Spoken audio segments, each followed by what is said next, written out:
Welcome to This Week in East Brunswick. This week, the American Legion sponsored their annual Easter egg hunt for kids. East Brunswick organizations came out in force at the Brunswick Square Mall for the first annual Community Day. Lyme disease is something everyone should be concerned about, especially this time of year. Also, we'll show you some excerpts from shows coming up in April. All of this and more coming up, including a money tip from Paul Hansen and our regular council review.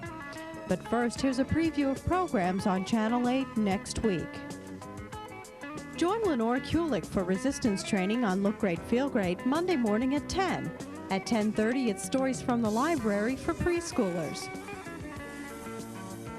Tuesday evening at 7:30, find out about the latest trend in real estate on You and Your Money.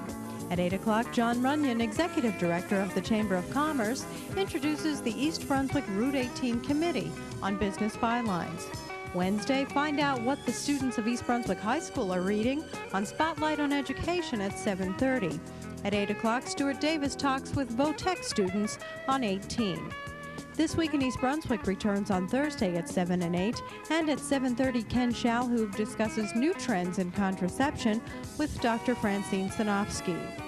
At 8:30, be sure to tune in to the Board of Education's budget hearing, taped live on Channel 8 on April 3rd. Watch the Channel 8 Community Bulletin Board for Township announcements and the program schedule for Channel 8.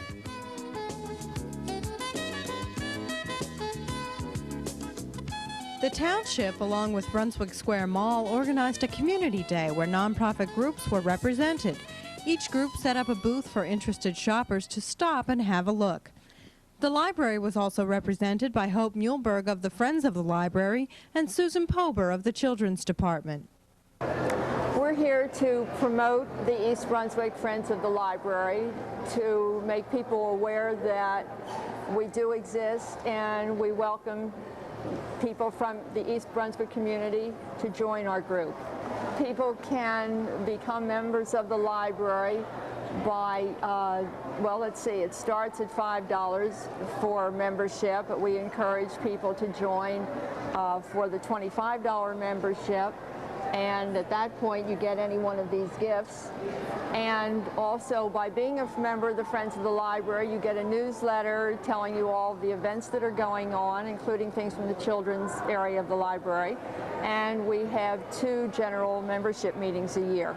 We do a lot of things in the community. You know, we just had a very, very successful book sale where we raised many thousands of dollars, and that money goes back into the library where we buy things for the library's use. And it's just an enjoyable thing to be a member of the Friends of the Library. Libraries are very important. We'd like to encourage people to become Friends of the Library. You can come over to the library at any time. There are applications there. Also, we send out letters once a year soliciting membership to people. We just want to make the community aware of the library and the wonderful services that we can offer, and that we are not just a place for books, but we have many other activities and items available to the community. For instance, we offer notary service, we offer fax services in the adult reference department, and we're also here to publicize some of the programs that we're going to be having. This month is April 25th, we're celebrating National Library Week.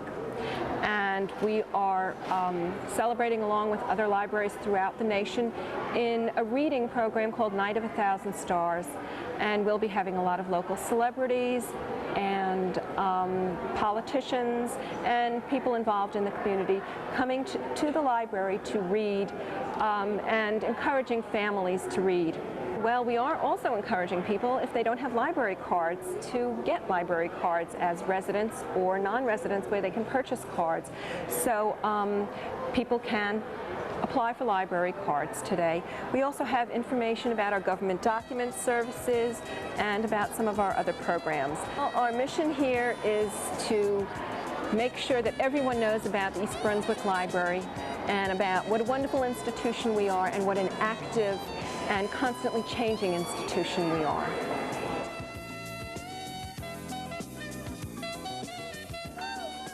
Good afternoon. My name is Pat Ploskin. We're here at the annual Post 177 Easter egg hunt for the children and grandchildren of Post members. And this is an annual event each year. This year we have participating approximately 42 children, which in previous years we've had up to 100.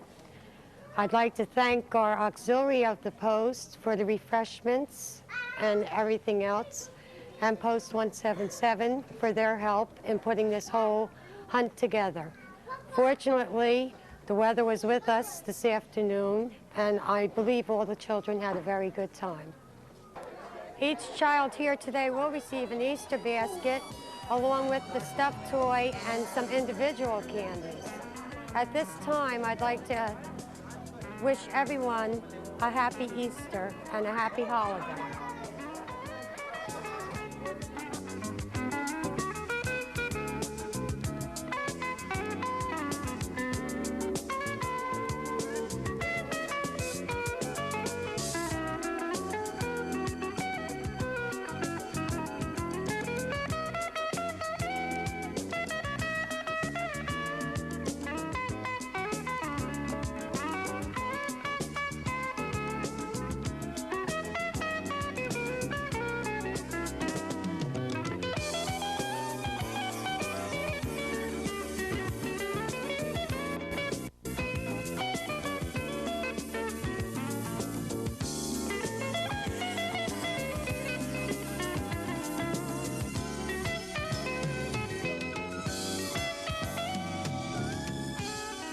Hi, I'm Stuart Davis for This Week in East Brunswick, and with me today is Andy Strauss, who is the New Jersey Project Manager for the Trust for Public Land. Andy, could you tell me about your organization and its mission? Sure. We are a national nonprofit group. We've been around for 16, 17 years. We have about 170 staff. We're based in San Francisco, and we have regional offices all over the U.S. Our organization is principally a land conservation organization, and what we do is we look around for important land projects to conserve in perpetuity, and our big hook on our projects is public access. We try to protect land for use by people. Now, you're in charge of the New Jersey area. What are some of your major projects that you're working on now? We're working on a number of projects all over the state. We're working on projects in the northern part of the state in the Ramapough to help add to the state forest there, and county acquisitions in Bergen County. We're working in Monmouth County on public access along the Raritan Bay and some of the watershed areas. We're working in Middlesex County in Cranberry on a joint farmland preservation and development project. We're working in Hudson County on creating what will one day be the world's longest and narrowest linear park that will run from the George Washington Bridge to Bayonne, and probably about 10 or 15 other projects. Right. Why would you say it's important for your organization to preserve land? What's the reasons for it? I guess the best reason is they're not making land anymore. And as a state and a nation, as we add population, land will be consumed, and unless it's planned and preserved, the public's ability to access the land and use it for recreational purposes will be lost. So we believe strongly in saving the land and preserving the public's right to access and use that land. Your organization has been in the news quite a bit lately on the Arthur Kill and the Kill Van Kull up in more northern Jersey. Mm-hmm. Tell me about that project. What is your hopes to preserve there? Well, what we found, interestingly, we started studying the area about a year and a half ago, looking at some of the bird sanctuaries and nesting areas on Staten Island, which is developing, and residential developments moving west along Staten Island. We found that sort of in this area of this heavily industrialized area, there were these wonderful bird rookeries of heron and ibis and all types of exotic bird species that would nest there as they made their journeys north and south with the seasons. And these nesting areas are threatened by development, and we found unless some of the nesting areas are preserved, either as part of a city park or a regional park or a federal park, either Fish and Wildlife Service or a refuge, that some of the opportunities will be lost. And ironically, as we released our report, which is called the Harbor Herons Report, the Exxon refinery and the oil spill occurred, and of course our report got considerable amount of attention just by virtue of the sort of bad timing. Right, right. Now, probably most relevant to the people of East Brunswick is your project in Middlesex County in Cranberry. Tell me a little bit about that. Okay, well, that project's at a very preliminary stage, but we're in the process of working with a group of farmers who collectively own and operate about 3,000 or 4,000 acres of farmland that's contiguous farmland, which is one of the last big chunks of farmland in Middlesex County, to help preserve their farmland and their right to farm, along with allowing some development, appropriate development, to be built adjacent or on a pattern that radiates from the existing town center of Cranberry. And it's a very exciting project. Again, it's very preliminary, Right. but it offers the opportunity to do agricultural and open space preservation along with some development, which will happen because that's the law in New Jersey. Development can occur, but the question is where, how, and when, and we're trying to help the town and the farmers control that process. Now, if somebody in the area wants to get involved in your organization, is that possible? How do they get involved? Are you membership funded, or? Sure. Well, our organization is not a membership organization. We're almost like a real estate broker for parks. I sometimes think of it like that. And most of our financing, our revenues, come from money we make on projects, or we call them increments. If people want to get involved in land-saving organizations, there are a number of good places to start, often with a local land trust or a local conservation organization that has targeted maybe a park or a farm or a wetland or a watershed to preserve. And we work a lot with local land trusts. They're nonprofit groups that save particular projects, pieces of land. So a group in East Brunswick, if they had a particular site they wanted to save, they could call on you for some of your expertise in getting that piece We've saved. worked with land trusts, with citizens and land trusts all over the country on setting up organizations to save and manage property. Okay, thank you so much for coming. Sure. That's Andy Strauss with the Trust for Public Land. Thank you. This is Paul Hansen from You and Your Money with this week's Money Tip. A bellwether security is seen as an indicator of a market's direction. In stocks, IBM has long been considered a bellwether because so much of its stock is owned by institutional investors who have control over supply and demand on the stock market. Institutional trading actions tend to influence smaller investors and therefore the market generally. In bonds, the 20-year U.S. Treasury bond is considered the bellwether, denoting the direction in which all other bonds are likely to move. This is Paul Hansen from You and Your Money with this week's Money Tip. The artwork of students from East Brunswick Public Schools has been on display at the library for the past month. These creative pieces are the works of students from Churchill Junior High School and the high school and are on display now through April 30th. The display featured at the library is in celebration of Youth Art Month.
Welcome. I'm Doug Halvorsen, Director of Consultation and Education for the Middlesex County Mental Health Clinic.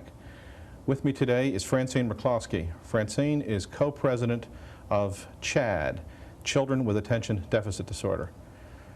Francine, thanks for being here today, and I wonder if you could say something about what C.H.A.D.D does and who are children with attention deficit disorders. Oh, I'll be happy to.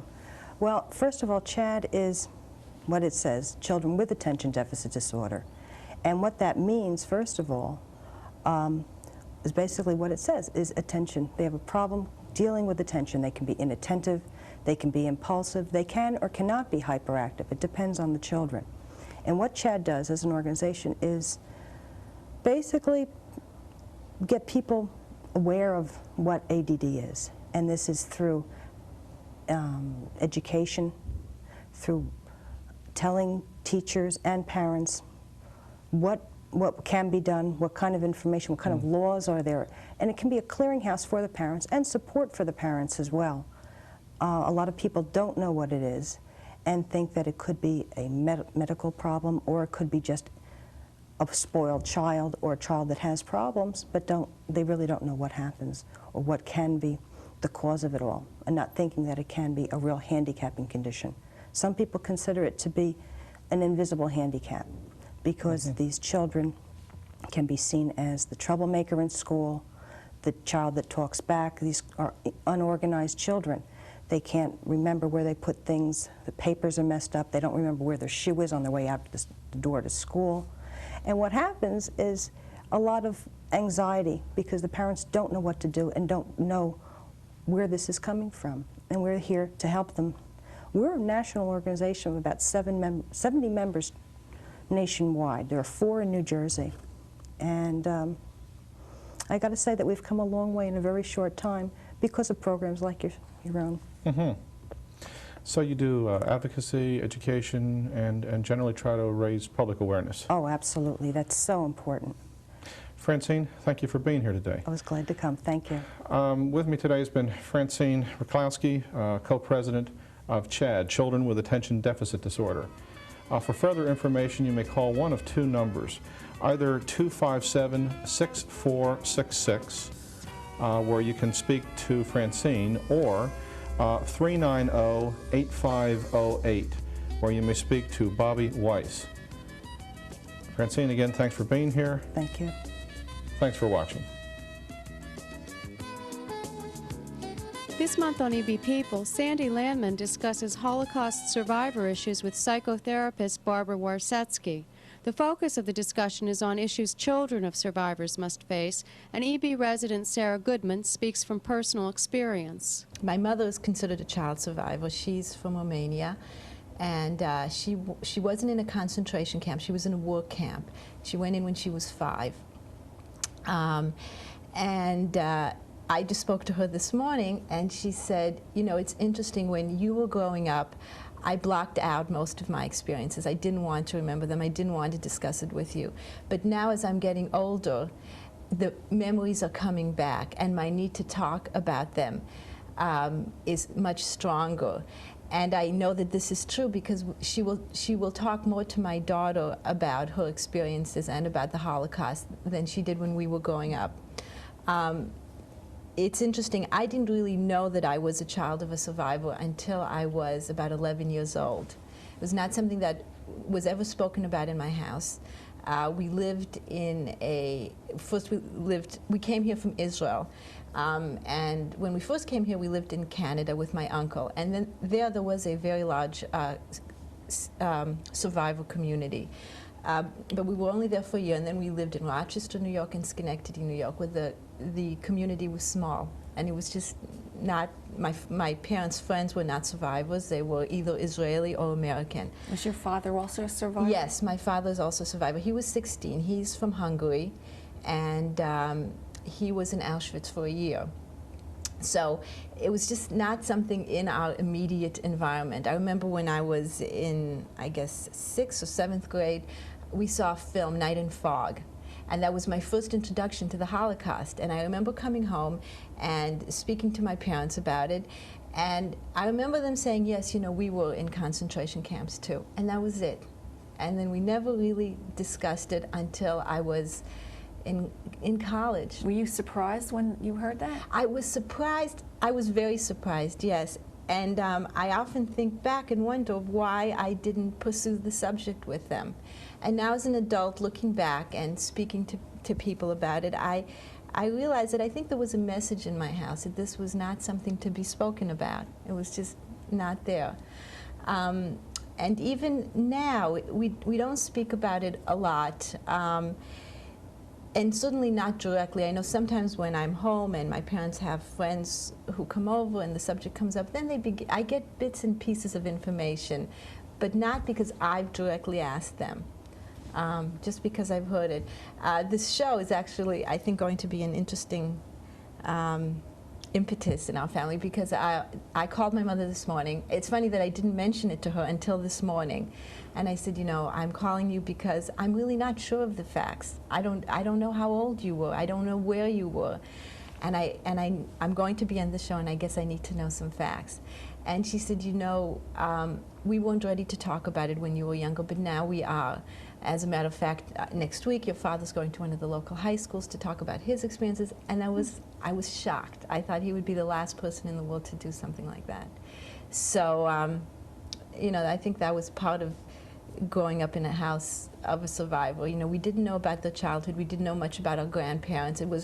We were born into the here and now, and there wasn't really much to our past. This program will be shown in its entirety April 12th and 26th at 7:30 in the evening, and Saturday mornings April 14th and 28th at 10 o'clock. At this week's council action meeting, the focus was on the municipal budget. The public, the council, and the mayor debated over the use of host community benefits within the budget. In the budget, $3.6 million in these host community benefits is allocated for municipal spending. This money comes from fees paid by other municipalities and private haulers who use the Edgeboro landfill. There is and has been question that should Edgeboro be declared a Superfund site and be closed by the EPA, thus eliminating host community benefits, how would East Brunswick make up for the budgetary loss? A number of people present expressed their ideas. As far as host community benefits, if the residents would rather take that host community benefits increase and leave it in the fund and increase taxes, they would have called me and they would have called other members of this council to say, leave the host community benefits in there. However, they didn't, because the best way to offset taxes and the best way to use host community benefits is to offset taxes. And I'm not going to say that any members of the Democratic Party or the Republican Party that was here today, I'm not going to follow their advice. The host community benefits are necessary to offset taxes. The mayor's doing the right thing, and I hope this council will support it. In the use of host community benefits, that is a non-renewable resource. Eventually that money will dry up. Because it will dry up, it is not prudent. It is, in my opinion, not fiscally responsible to rely on that money to balance the tax base. When that money does dry up, as it has recently done in Bordentown, I have been told, and something I will check into, that Bordentown, which did rely on HCBs, is now facing a 60-cent increase in their tax rate. And that is something that, as I stated, I will check. It is not prudent, excuse me, Mayor, this is a council meeting. It is not prudent to rely on a resource that is not going to be there in the future. If Edgeboro is declared a Superfund site, as certain council members think it may be, and it very well may be, when recycling kicks in and we do reach 25, 30, 40% recycling rates, garbage tipping in Edgeboro will decrease. There will be a decrease in host community benefits, and I don't think it's a very responsible action to anticipate a dramatic increase from 3.1 million to 3.6 million in host community benefits and use that hope as a basis to make a budget. Another topic of concern within the budget was the addition of a contracted position within the Health Department. Judith Lebline, Director of Park, Recreation and Community Services, explains. What we would like to do is, instead of hire a management position with benefits, what we are looking at now is a contract with a professional who will come in for this first year evaluate just what is the perceived need and what is the real need. Because if you went around this entire room, there would be people telling you what's missing and what's not in their own perception. So what we'd like to get is someone to come in, clearly evaluate that contract, come back to you with recommendations on whether A, the contract is just fine, we just need better enforcement, B, we need more personnel or we don't need more personnel, and C, how can we improve that relationship. There are a lot of missing links that you cannot get from the county service that people in East Brunswick have called for and have asked for over the last several years that they've missed.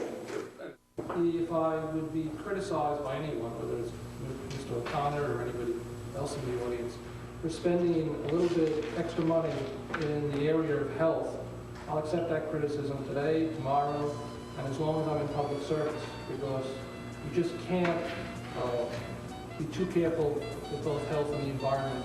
And considering how much money we spend in other areas, we spend this $50,000 with a balanced budget this year, I think is money well spent and should be for all our residents.